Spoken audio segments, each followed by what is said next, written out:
교인들이 가장 마음이 아파서 교회에 오기 싫은 달이 5월이라고 했습니다. 어린이 주일에는 자식이 없이 사는 분들이 눈물을 흘리고, 어버이 주일에는 부모를 잃은 이들, 부모가 누구인지 모르는 이들이 눈물 나는 주일이고, 부부 주일은 혼자 된 사람이 가슴 아픈 주일이며, 화목하고 행복한 가정에 대한 설교를 들으면 가정이 화목하지 못한 이들이 힘든 달이 5월이라는 것입니다. 가정이야말로 하나님 말씀이 가장 필요하면서도 하나님 말씀이 가장 부담스러운 것입니다. 왜 그럴까요?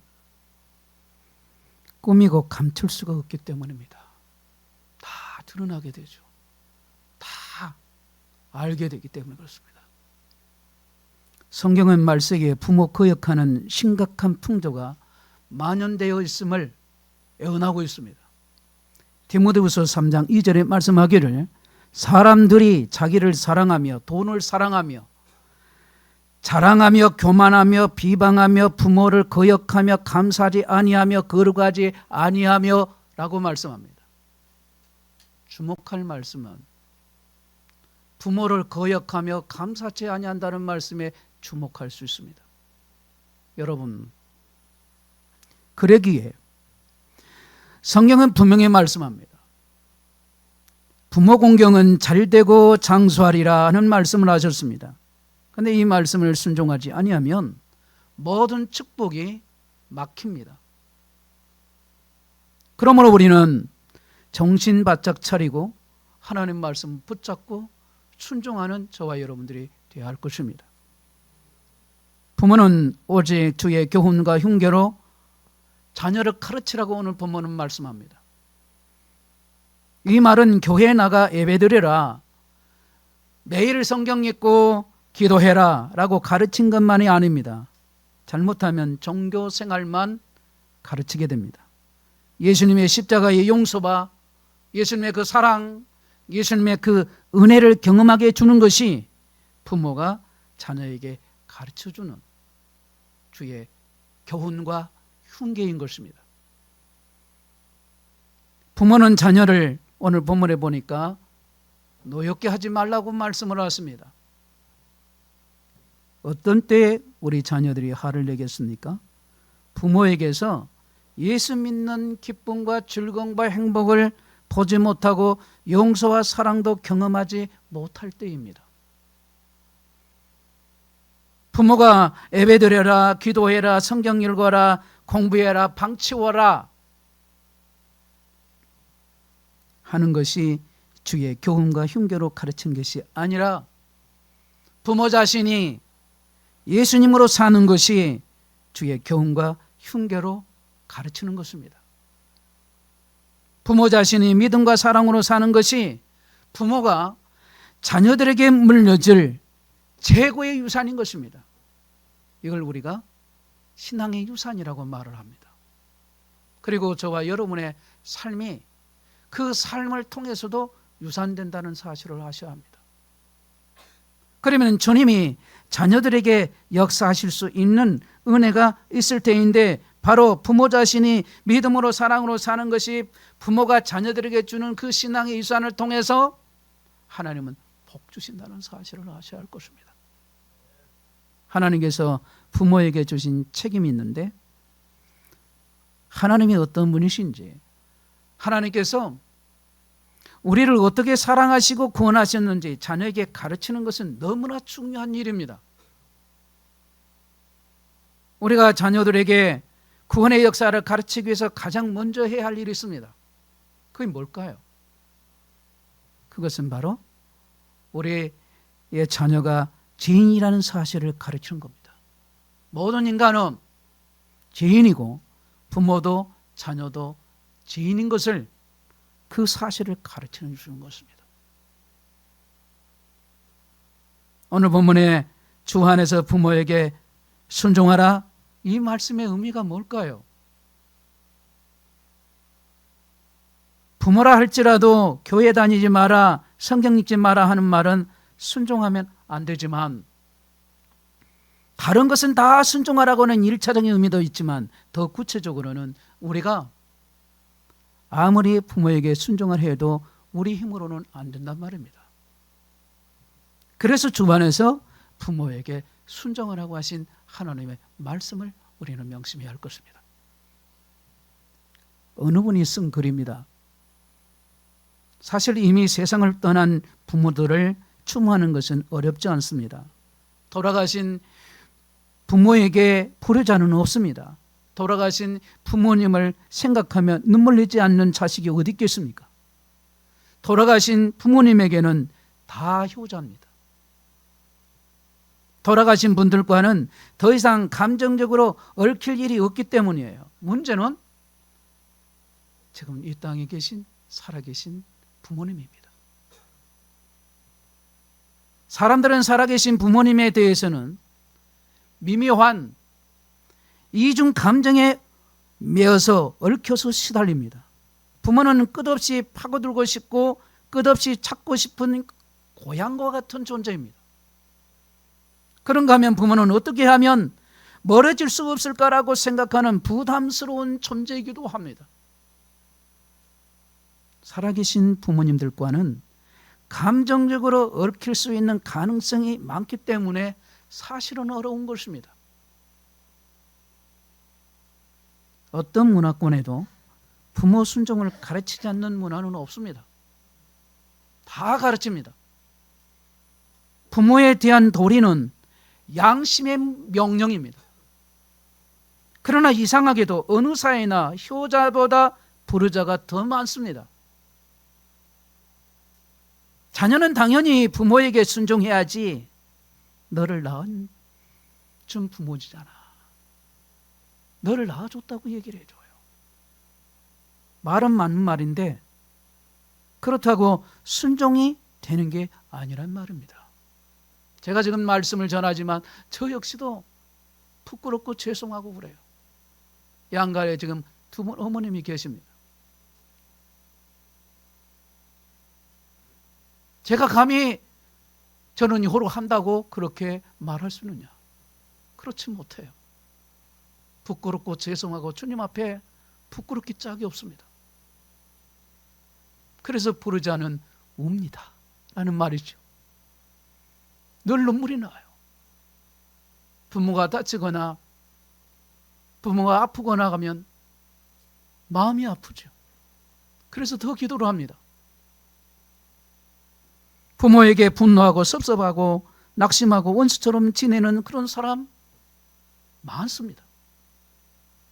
부모와의 관계가 힘든 것은 부모로부터 받은 마음의 상처 때문이에요.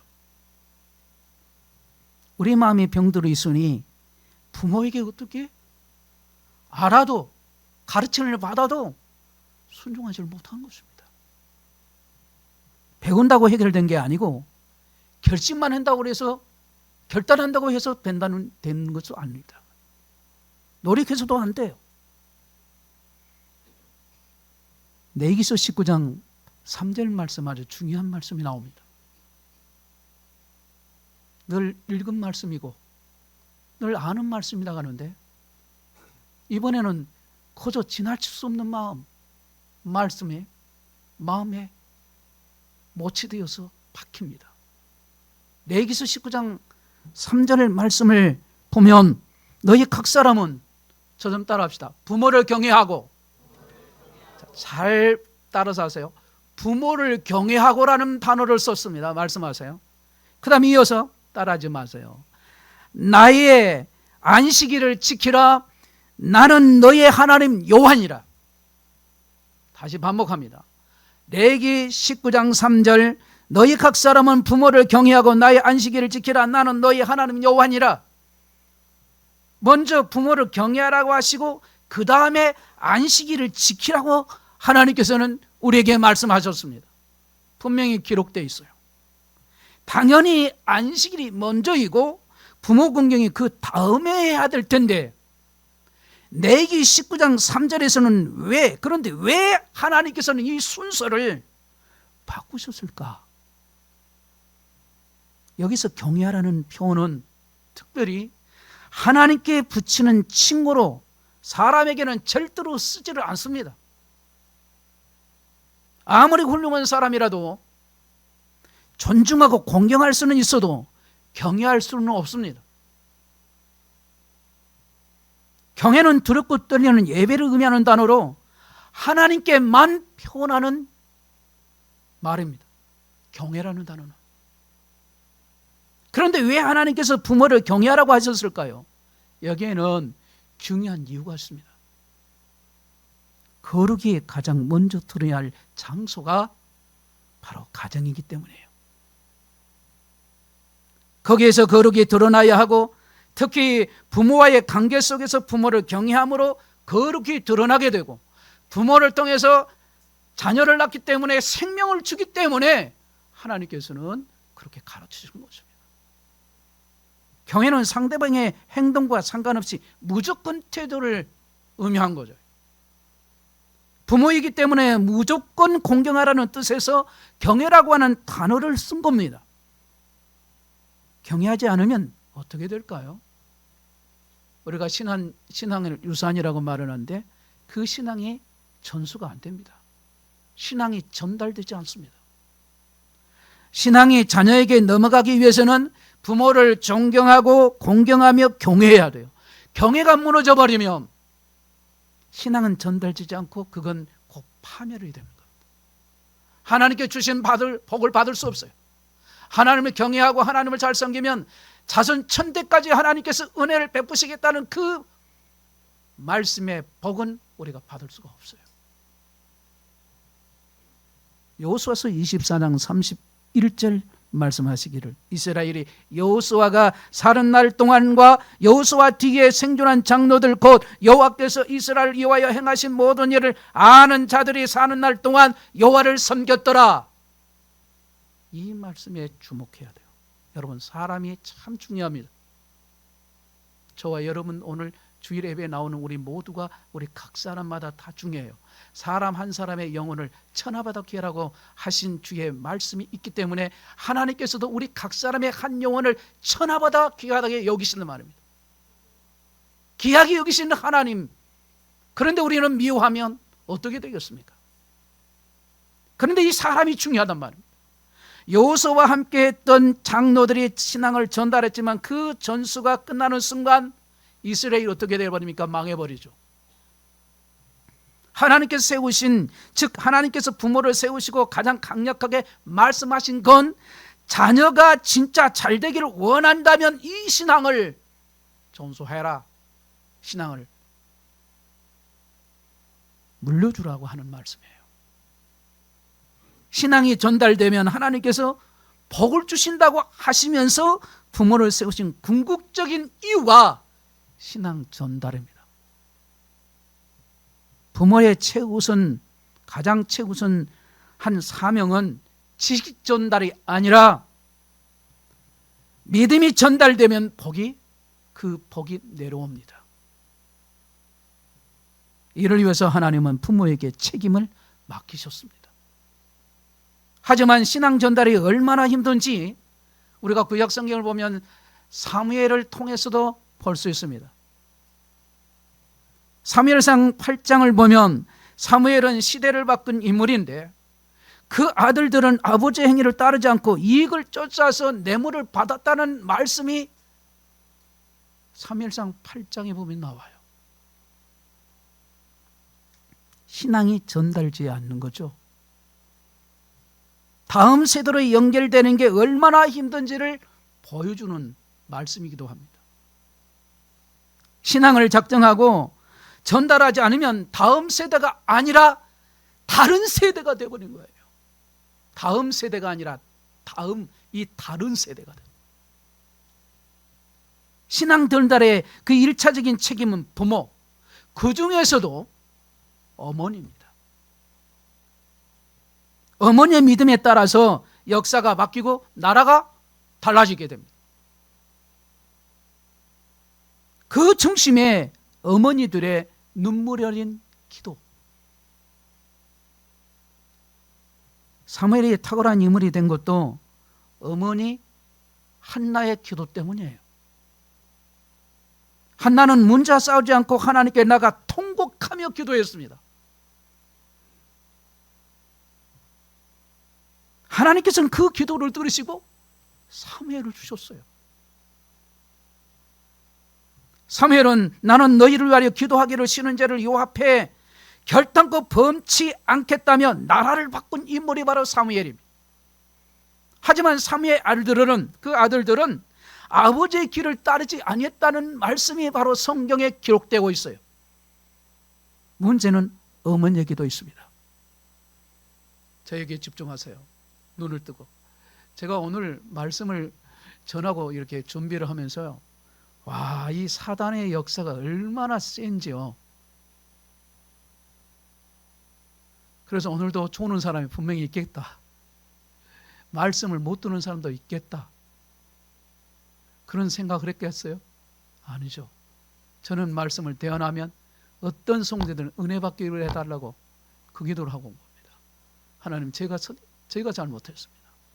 제 죄를 용서하시고 제 불순종을 용서하시고 하나님 긍휼히 여겨주셔서 생명의 말씀이 전될 때에, 선포될 때에 거침없이 담대하게 전함으로 성령 하나님께서 믿어지게 하시고 은혜 받게 하시고 귀는 열려지게 하시고 듣게 하시고 하나님 말씀에 충만한 은혜로 던집혀 주옵소서.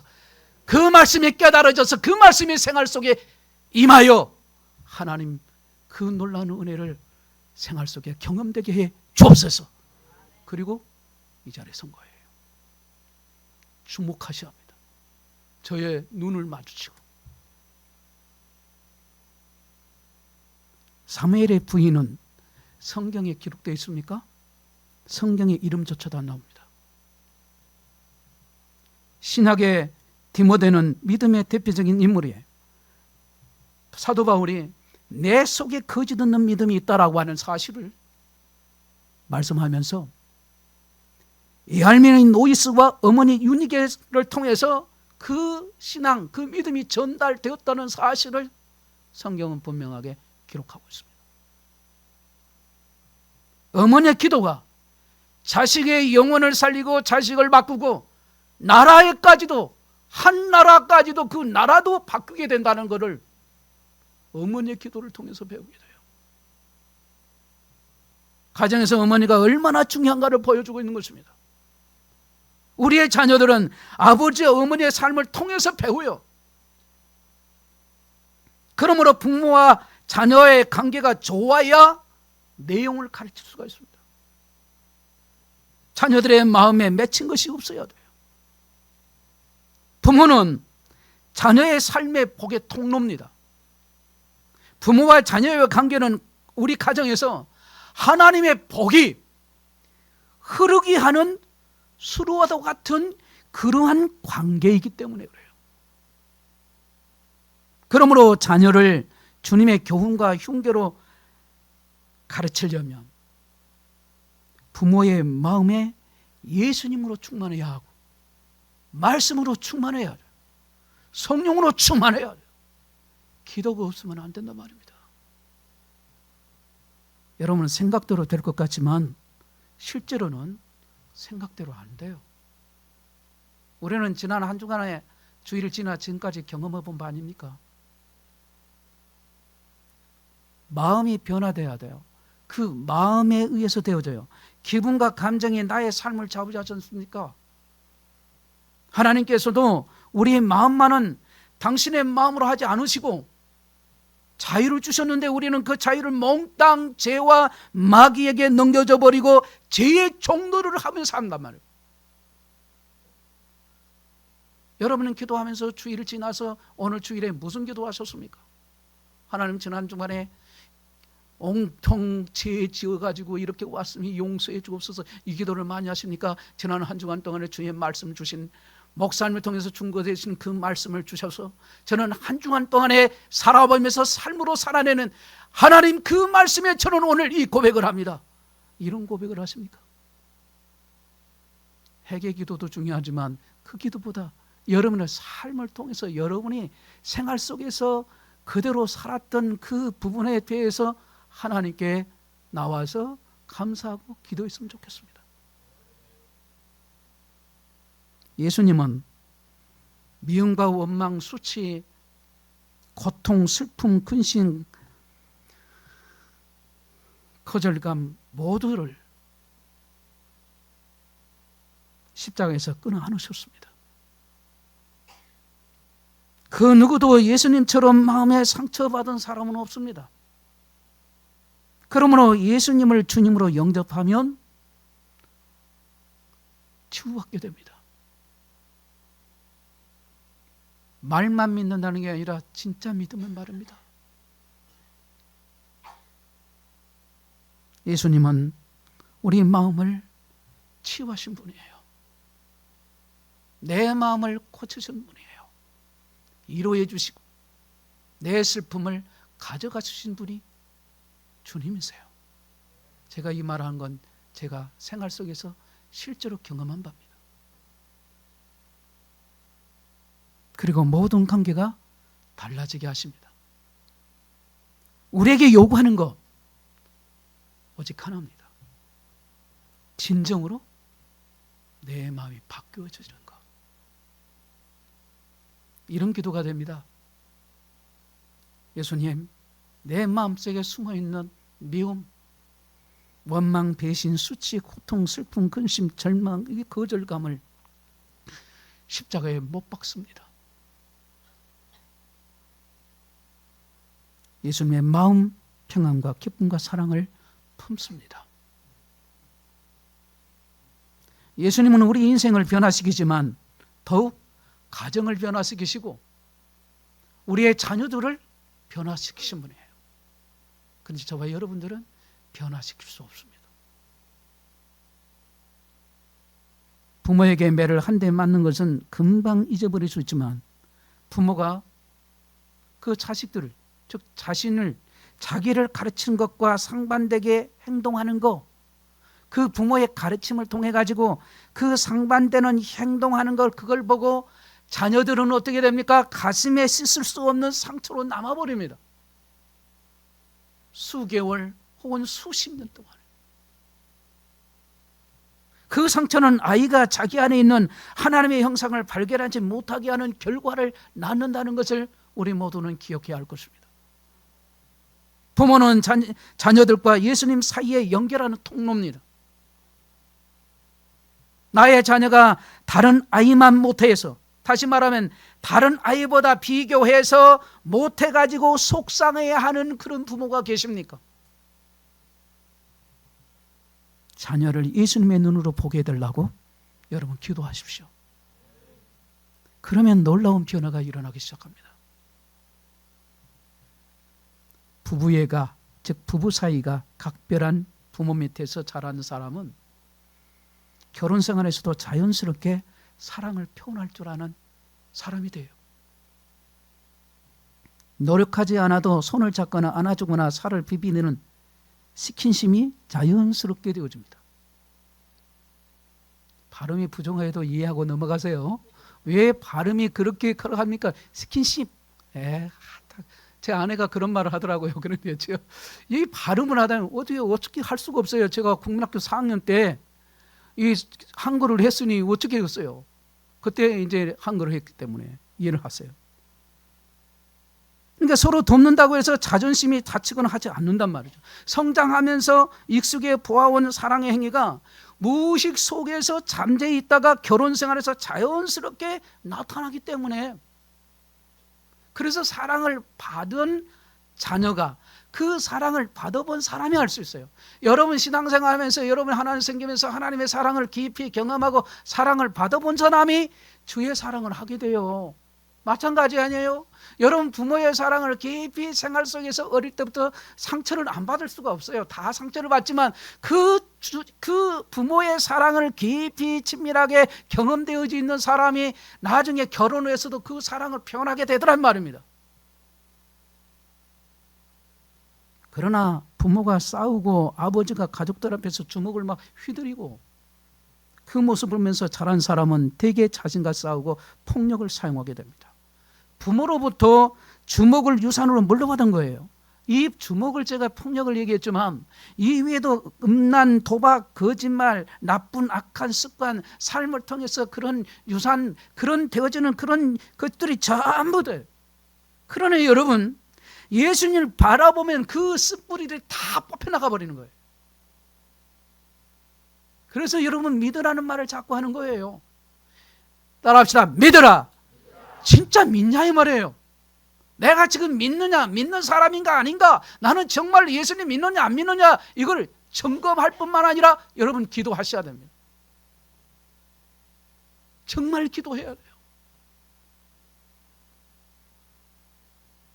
폭력을 쓰지 않는 부모 아래서 성장한 사람이 폭력을 사용하지 않는 것과 다릅니다. 폭력을 상속받은 사람이 아무 갈등 없이 폭력성을 잠재울 길은 없습니다. 자아가 죽어가는 십자가를 통과하는 그 영적 싸움을 겪어야 돼요. 반드시 겪습니다. 그 영적 싸움을 겪어야만이 폭력이 마음에서 사라져요.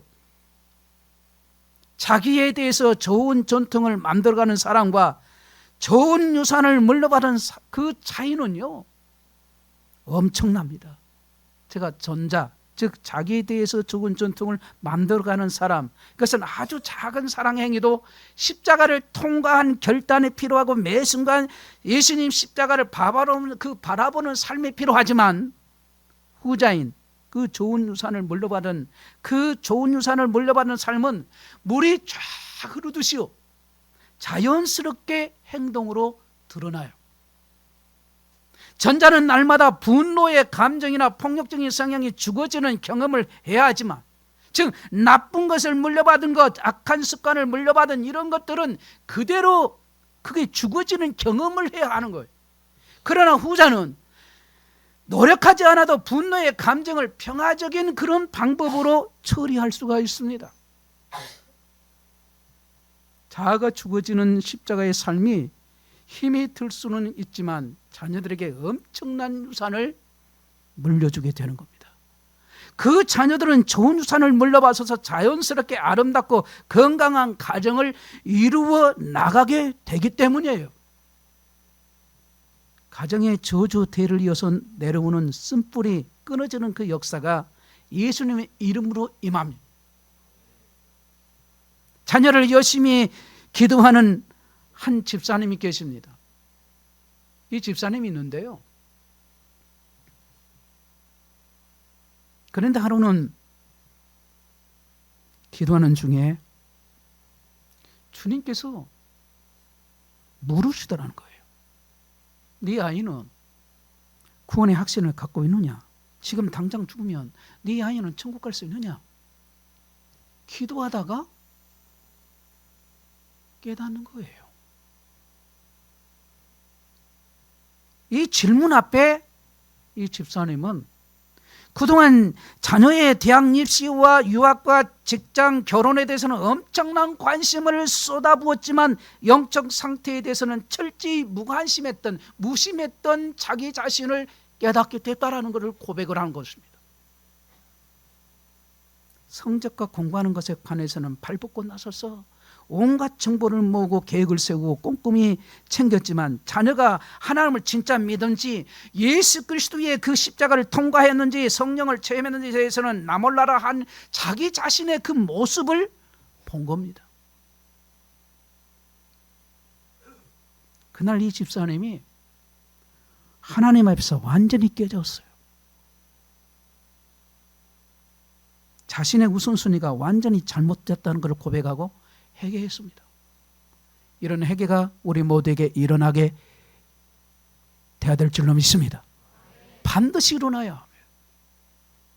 여러분은 가정에서 자녀들에게 영적 지도자로 사십니까? 여러분이 항상 믿고 사는 예수님을 전해줄 수 있어야 하는 것입니다. 내가 만난 예수님을, 내가 인격적으로 만난 예수님을, 나의 감정, 의지, 이런 결단한 모든 것까지라도 주님을 만나서 그의 상반되어져 있는, 그러니까 그 주님과의 만남을 통해서 그 만난 사실을 내 자식에게 지금 말하고 있느냐 이거예요. 우리 목장에서 오늘 말씀을 또 서로 나눌 때도 마찬가지예요.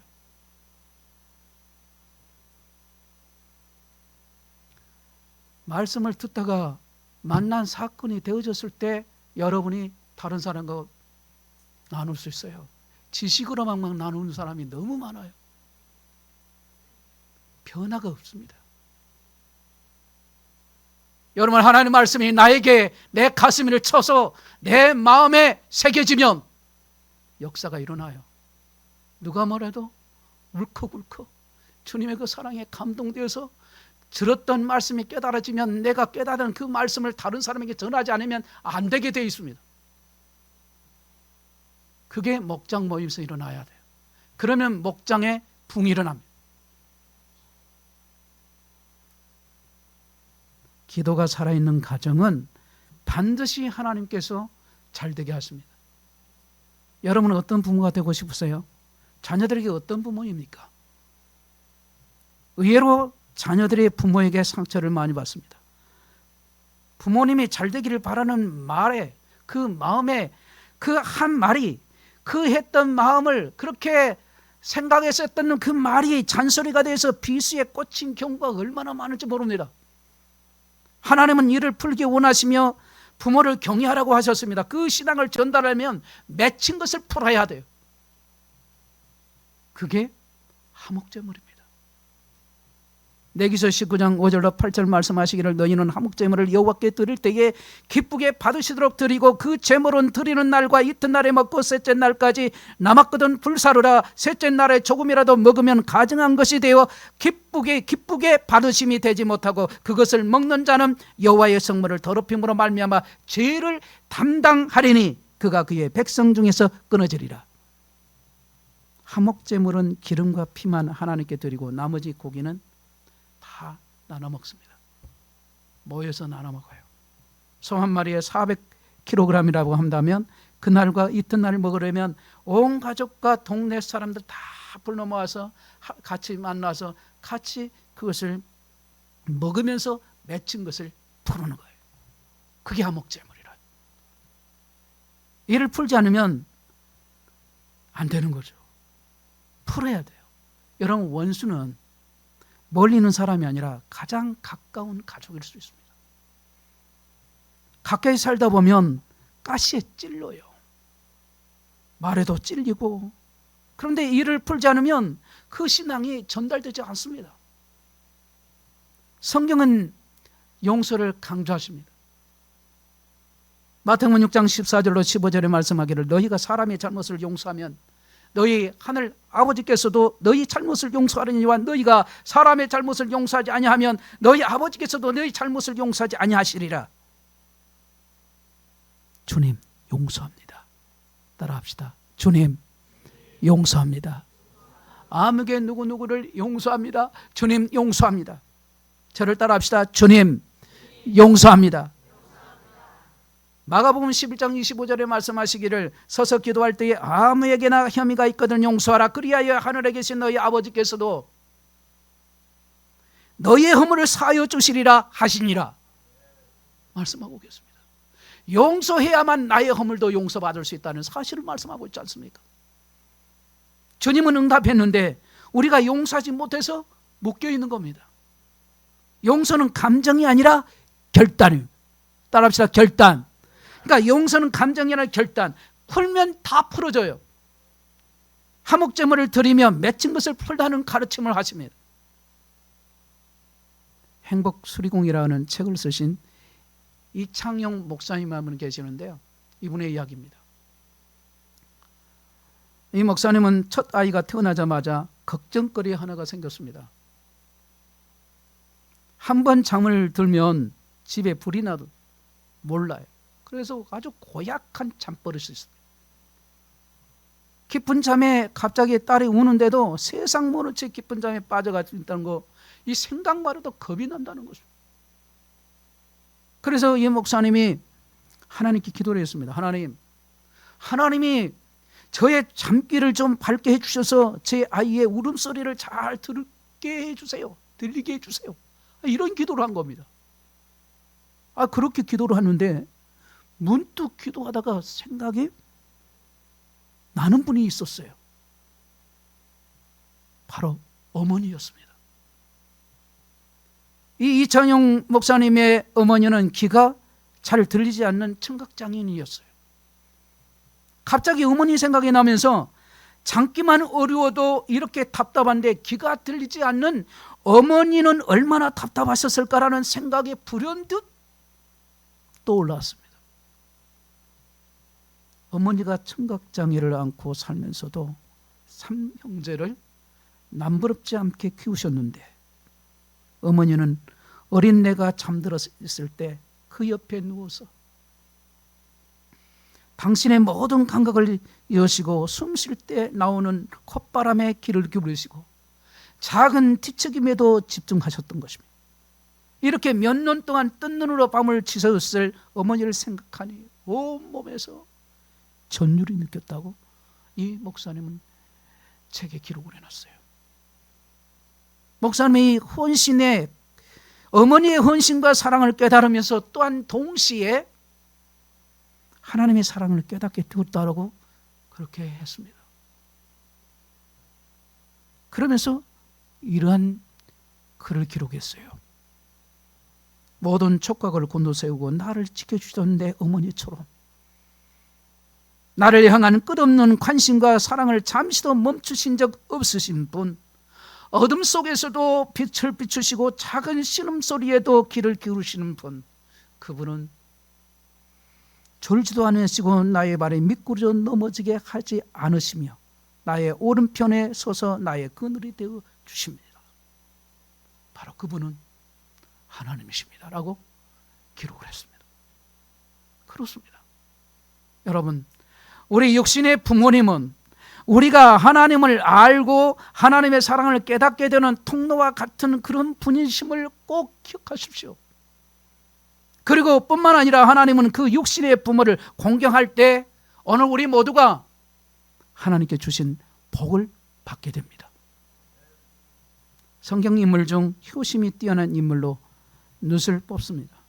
룻이 시어머니 나오미를 정성스럽게 모신 것으로 인해서 얼마나 큰 복을 받았는지 우리 목사님을 통해서 룻기서 강의를 통해서 여러분이 다 들었을 겁니다.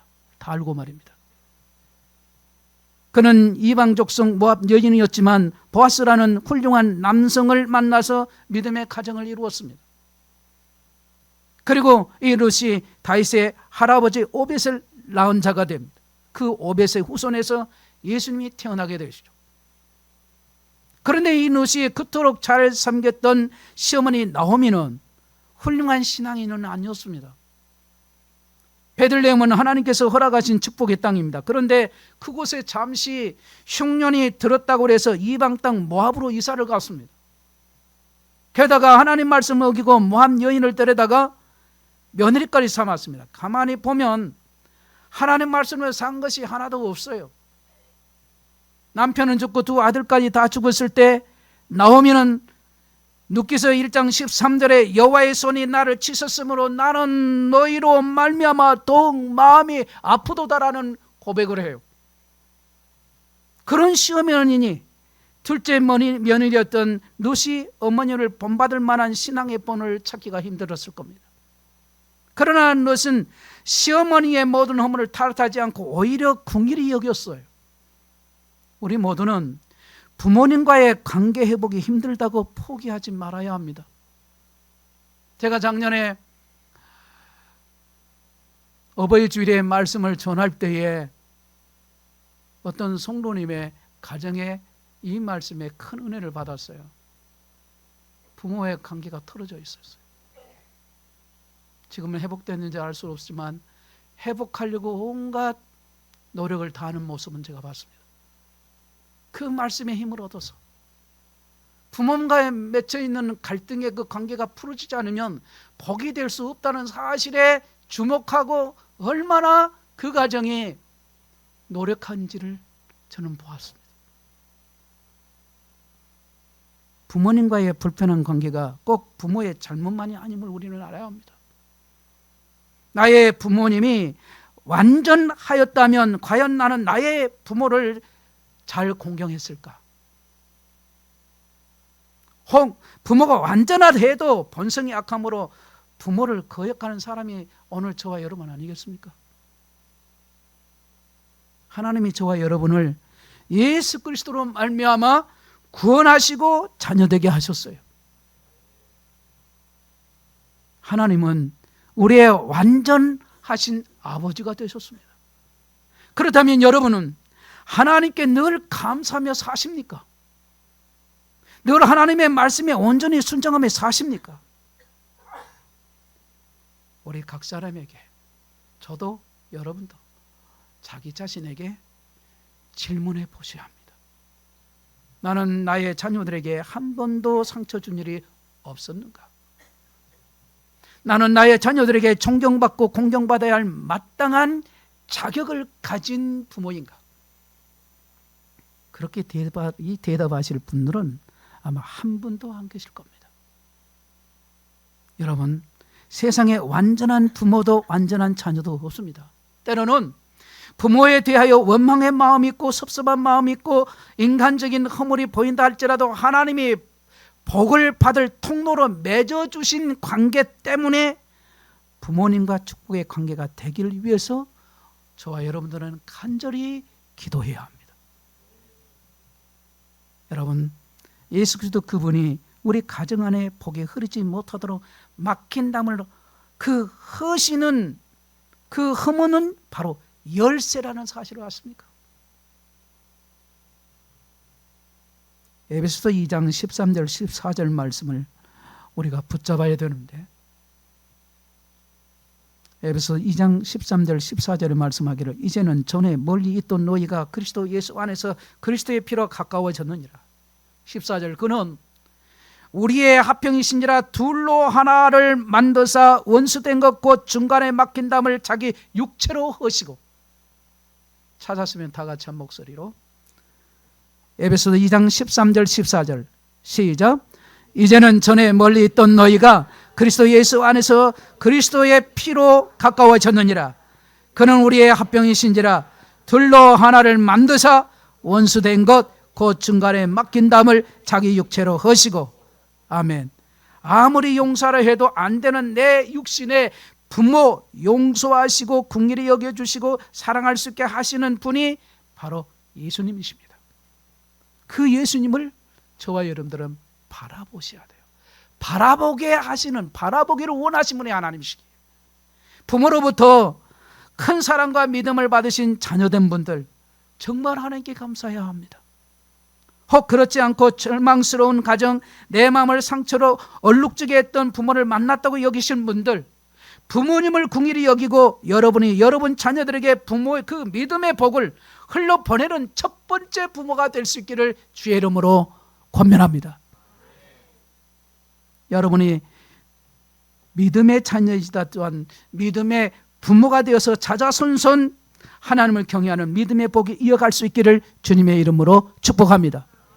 하나님을 또한 잘 섬기고 이웃을 잘 섬기는 자세로 여러분의 가정마다 서로 사랑하고 신뢰하고 존경하고 이해하면서 주님의 위로와 용서와 축복을 경험하고 화평과 희락이 충만하시기를 주의 이름으로 축원합니다. 결론입니다. 부모는 자녀의 삶의 복의 통로요, 자녀들과 예수님 사이에 연결하는 통로입니다. 하나님이 복을 받을 통로로 맺어주시는 관계이기에 중요하죠. 부모와 자녀의 관계는 우리 가정에 하나님의 복이 흐르게 하는 수로와 같은 그러한 깊은 관계입니다. 여러분, 이제는 말씀을 여러분이 듣고 답을 하셔야 될 때가 왔습니다.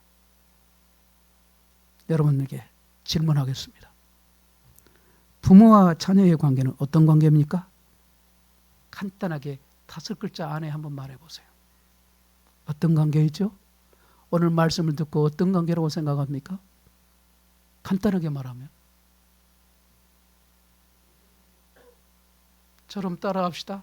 다 떼버리라도 축복의 관계, 축복의 관계라고 생각하시면 돼요. 자녀된 분 따라합시다. 자녀 되신 분들만 축복의 관계, 부모 되신 분들 따라합시다. 축복의 관계. 기도하겠습니다.